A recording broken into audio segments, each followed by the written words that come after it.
AP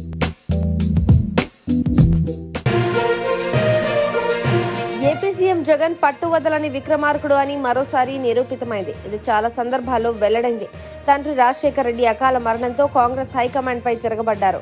ప్రజల కోసం అప్పటి దేశంలోనే పవర్ఫుల్ వ్యక్తి సోనియా గాంధీని వ్యతిరేకించారు. అక్రమంగా కేసులు పెడితే జైలు పాలయ్యారు. 16 నెలల పాటు జైలు జీవితం అనుభవించారు. సొంత పార్టీ పెట్టుకుని అధికారంలోకి రాగలిగారు. ఈ పరిణామ క్రమంలో ఆయన పట్టుదల అడుగడుగునా బయటపడింది. అదే మొండితనం విజయ తీరాల వైపు చేర్చింది. ఇప్పుడు మరోసారి రాష్ట్ర వ్యాప్తంగా అభ్యర్థులను మార్చి ఎన్నికలకు వెళ్లాలనుకోవడం సాహసం, అంతకంటే గట్టి పట్టుదల కనిపిస్తోంది. దివంగత నేత ఎన్టీఆర్ సాహసోపేత నిర్ణయాలు తీసుకోవడం, మొండితనం చూపడం వంటివి చేసేవారు. పదవులకు రాజీనామా చేయించడం విషయంలో సంచలన నిర్ణయాలు తీసుకునేవారు.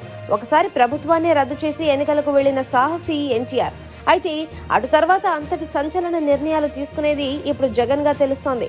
జగన్ చెప్తారంటే చేస్తారు. అంతకు మించి తాను అనుకున్నది సాధిస్తారు. ఆయన విషయంలో అభిమానులు చెప్పుకొచ్చేది ఇదే. ఇప్పుడు ఒకే రోజు 11 మంది అభ్యర్థులను మార్చడం ద్వారా తాను మొండివాణ్ణన్న సంకేతాలు పంపారు. మరో 70 సీట్లను మార్చుతామని చెప్పి సాహస నిర్ణయాలు తీసుకోవడానికి వెనుకాడబోనని తేల్చి చెప్తున్నారు. మొండితనంగా సాహస నిర్ణయాలు తీసుకునేటప్పుడు వాటి పర్యవసానాలను సైతం అనుభవించాల్సి ఉంటుంది. అనుకూలంగా ఫలితాలు వస్తే పేరు మారుమోగిపోతుంది. ప్రతికూల ఫలితాలు వస్తే మాత్రం వైఫల్య ముద్ర వేస్తారు. అయితే రాజకీయాలన్నాక గెలుపోటములు సహజం. అయితే అందుకు జగన్ సిద్ధంగా ఉండి ప్రజల కోసం వ్యతిరేకులను పక్కన పెడుతున్నారు. తెగువను ఆలోచించి ముందుకెళ్తున్నారు. అడ్డంకులను అధిగమించి ముందుకెళ్లాల్సి ఉంటుంది. బీసీల కోసం తన సామాజిక వర్గాన్ని పణంగా పెట్టడం సాహసమే.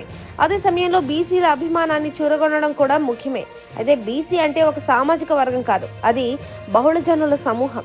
అక్కడ కూడా సామాజిక వివక్ష ఉంది. వీటన్నింటినీ పరిగణలోకి తీసుకొని జగన్ సక్సెస్ సాధిస్తున్నారు.